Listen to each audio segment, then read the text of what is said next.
સંખેડા બહાદરપુર વચ્ચે ઓરસંગ નદીમાં છેલ્લા 12 દિવસથી ચાલતું જનતા ડાયવર્ઝન બનાવવાની કામગીરી પૂર્ણ થઈ ગઈ છે, જેના કારણે હવે ભારે વાહનો સહિત તમામ પ્રકારના વાહનોની અવરજવર ફરી શરૂ થઈ ગઈ છે.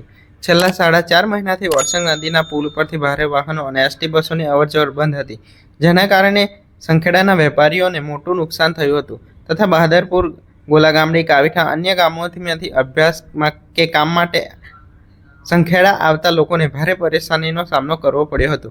દરમિયાન એસટી બસો સંખેડા ન આવતા વિદ્યાર્થીઓને કોલેજ અને સ્કૂલ જવાની તકલીફો વધતી હતી.